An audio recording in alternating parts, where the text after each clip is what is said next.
राजकीय महाविद्यालय जमुआ रामगढ़ जयपुर। विषय इतिहास, द्वितीय वर्ष, प्रथम प्रश्न पत्र। मैं सुनीता फुलवारिया, सहायक आचार्य इतिहास, एक बार पुनः आपका कक्षा में स्वागत करती हूँ। आज हमारे अध्ययन का टॉपिक है रजिया के बाद के सुल्तान। रजिया के बाद के सुल्तानों की बात की जाए तो रजिया के पतन के बाद बहराम शाह शासक बना। बहराम शाह इल्तुतमिश के तीसरा पुत्र था। उसे सिंहासन पर बिठाया गया। सरदारों ने उसे मुइजुद्दीन की उपाधि धारण की।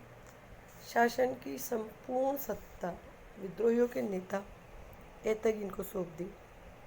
अब सल्तनत में अमीरों ने शासक को अपने नियंत्रण में रख सत्ता पर नियंत्रण करने की कोशिश की।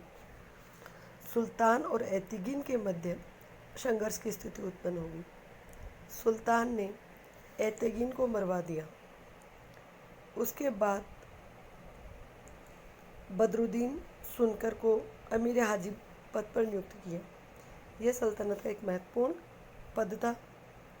दरबार में अनुशासन की व्यवस्था उसी पर थी।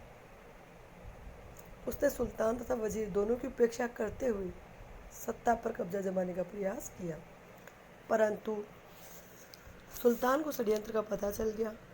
अतः षड्यंत्रकारियों को दूर दूर स्थानों पर स्थानांतरित कर दिया। षड्यंत्रकारियों के खिलाफ बहराम शाह की सफलता का मुख्य कारण तुर्क सरदारों की आपसी फूट थी।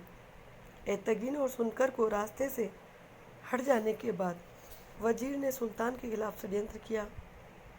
उस समय मंगोलों ने लाहौर पर आक्रमण कर दिया था। मंगोल एक आक्रमणकारी जाति थी। वह उत्तरी पश्चिमी सीमा पर आक्रमण करती थी। जब दिल्ली के तुर्क सरदारों के साथ मंगोलों के विरुद्ध एक सेना भेजी गई तो उसमें वजीर भी गया था। उसने तुर्क सरदारों को बताया कि सुल्तान सभी तुर्क सरदारों को ख़त्म करने के आदेश दिए। तुर्की सरदारों में पहले से ही असंतोष फैला हुआ था। वजीर की बात सुन उनका असंतोष भड़क गया। तुर्की सरदारों ने राजमहल को घेर लिया। बहराम शाह को बंदी बना लिया। कुछ दिनों बाद उसे मौत के घाट उतार दिया। बहराम शाह के अंत के बाद तुर्क सरदार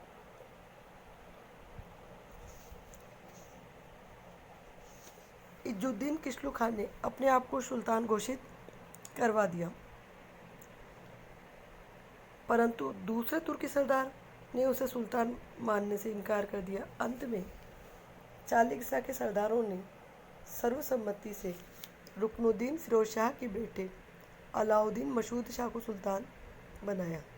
तुर्की सरदारों ने नए सुल्तान पर अपना प्रभाव बनाए रखने की दृष्टि से इल्तुतमिश के अन्य दो पुत्रों नासरुद्दीन और जलालुद्दीन को जेल में डाल दिया ताकि समय आने पर उनका उपयोग किया जा सके।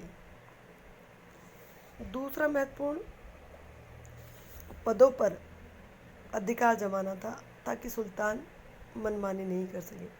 इस प्रकार हम देखते हैं कि अलाउद्दीन मसूद शाह के शासनकाल में सरदारों ने सुल्तान पर नियंत्रण रखने के कई प्रयास किए।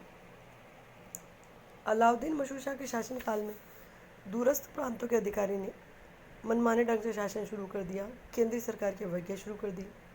कटियार और बिहार में राजपूतों ने विद्रोह करके अव्यवस्था फैला दी। पंजाब के खोखरों ने लूटमाट आरंभ कर दी। ऐसी स्थिति में भी अलाउद्दीन मसूद शाह, जिसे शासन की बागडोर संभालनी चाहिए थी, कंट्रोल करना चाहिए था, वह भोग विलास में डूब गया। अतः तुर्की सरदारों को विश्वास हो गया कि उसमें शासन संचालन की योग्यता नहीं है। सभी ने इल्तुतमिश के पुत्र नासरुद्दीन को सिंहासन पर बैठाने का निश्चय किया। इस कार्य को पूरा करने का दायित्व बलबन को सौंपा गया। बलबन को अमीर हाजिब पद पर नियुक्त किया गया। जून 1246 में बलबन ने शांतिपूर्ण ढंग से योजना को कार्यान्वित कर दिखाया और नासरुद्दीन महमूद को सुल्तान घोषित कर दिया गया। नासरुद्दीन महमूद का शासनकाल 1246 ईस्वी से 1266 ईस्वी तक था।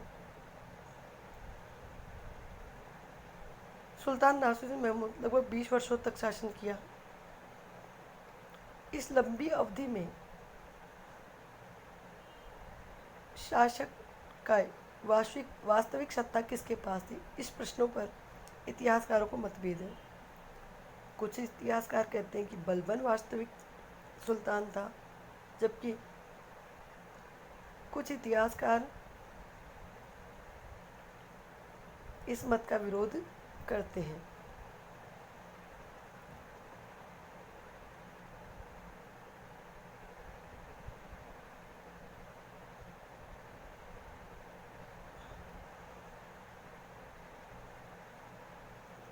उसकी गद्दी पर बैठते ही सुल्तानों तथा अमीरों में जो शक्ति के लिए संघर्ष चल रहा था वह समाप्त हो गया। उसमें तुर्क सरदारों की विजय हुई। नासरुद्दीन महमूद ने समझौते की शर्तों का वफादारी से पालन किया।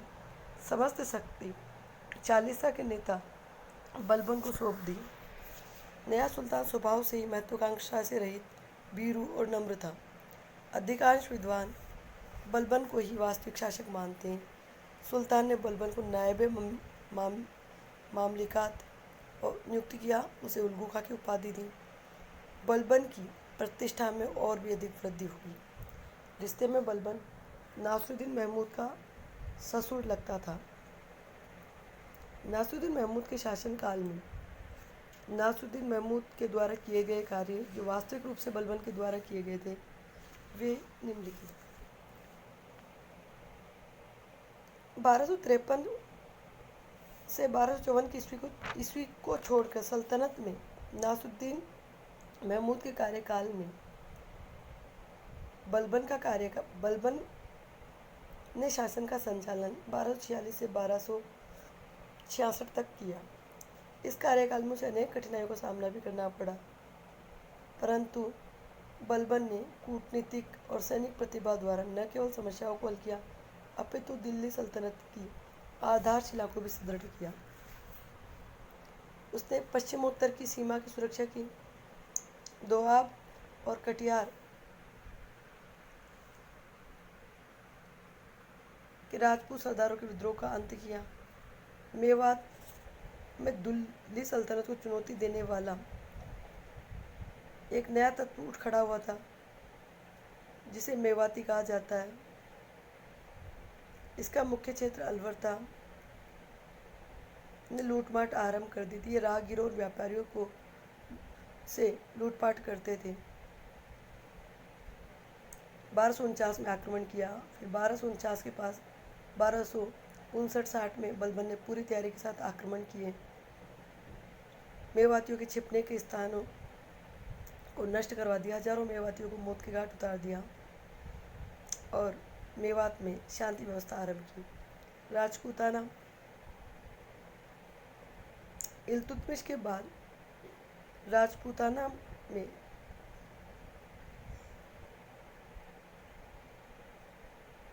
समस्या उत्पन्न हो गई थी। रणथंभौर के चौहानों ने उत्तरी राजपूताना, कोटा, बूंदी, जालोर के क्षेत्रों को अपने नियंत्रण में ले लिया था। अजमेर में भी तुर्कों का अधिकार केवल नाममात्र का रह गया था। जैसलमेर के भट्टी राजपूतों ने भी अपनी शक्ति बढ़ा ली थी। मेवाड़ के गुहिल वंशी शासकों ने भी शक्ति बढ़ाने में लगे हुए थे। बलबन ने 1248, 54 और 58 में सैनिक अभियान कर रणथंभौर, बूंदी, चित्तौड़ तक के सभी क्षेत्रों को पदाक्रांत किया। उसके सैनिक अभियानों का कोई ठोस परिणाम नहीं निकला। कुछ समय के लिए शांति स्थापित हुई, परंतु राजपूतों की स्वतंत्रता बनी रही। बुंदेलखंड और बघेलखंड। दिल्ली की दक्षिणी सीमांत पर चंदेलों ने अपनी शक्ति को पुनः संगठित कर लिया था। हांसी, नरवर, गोपाल, मथुरा, ग्वालियर आदि क्षेत्रों पर अपना अधिकार जमा लिया था। बलबन ने चंदेलों के विरुद्ध जोरदार अभियान किया। निर्णायक सफलता न मिली। मीनाज का विश्वास किया जाए तो बलबन ने ग्वालियर, चंदेरी, मालवा, नरवर पर अधिकार कर लिया था। अब कुछ सरदार ऐसे थे जो बलबन से ईर्ष्या करते थे।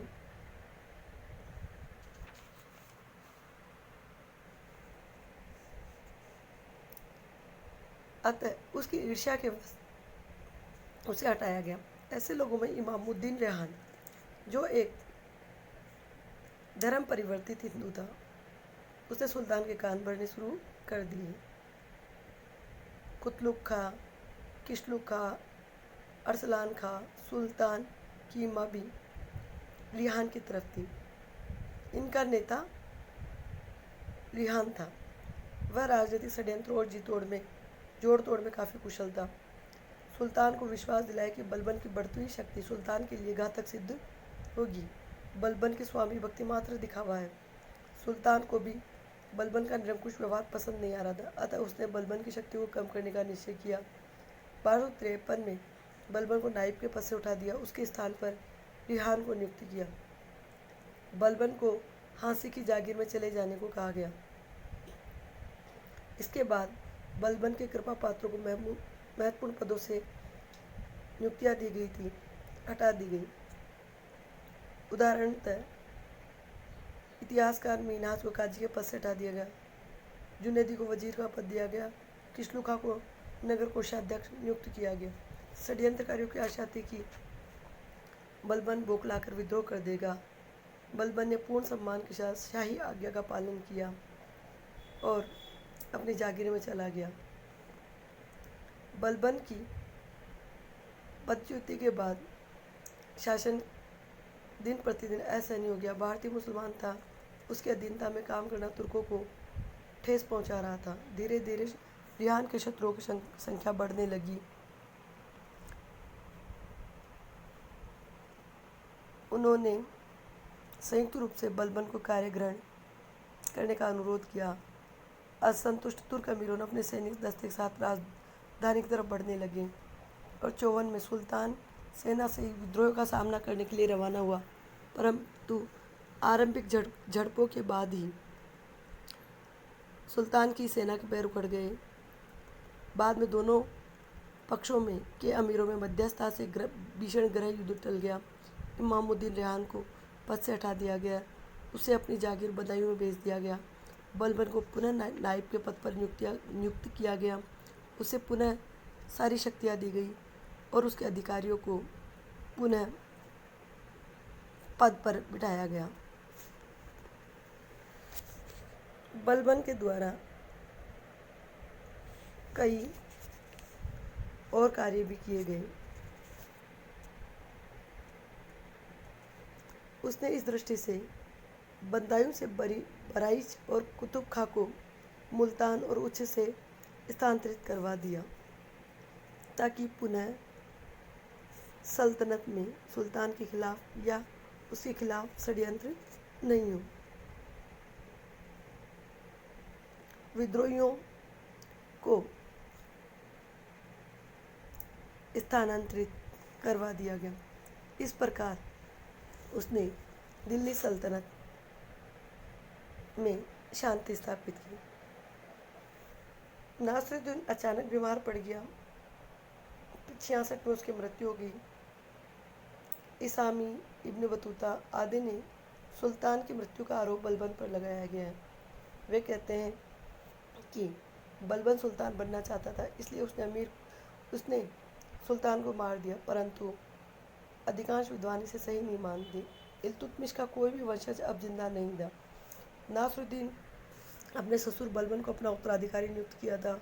नासिरुद्दीन के शासनकाल में बलबन ने पूरी स्वामी भक्ति के साथ सल्तनत की सेवा की, उसको सुदृढ़ बनाया, सेना को व्यवस्थित ढंग से प्रशिक्षित किया, अतः निर्विरोध सुल्तान घोषित किया गया। इस प्रकार विद्यार्थियों, हमने रजिया से लेकर बलबन तक के जो शासक हुए उनके बारे में इस वीडियो में अध्ययन किया। आपको ज्ञात हो गया होगा कि रजिया के बाद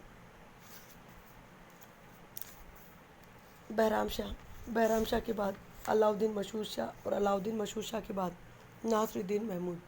बलबन का उत्कर्ष नासिरुद्दीन महमूद के शासनकाल में हुआ और इसके पश्चात बलबन ने गद्दी संभाली और सल्तनत का वह एक महत्वपूर्ण शासक हुआ। आगे की वीडियो में हम उसके बारे में अध्ययन करेंगे।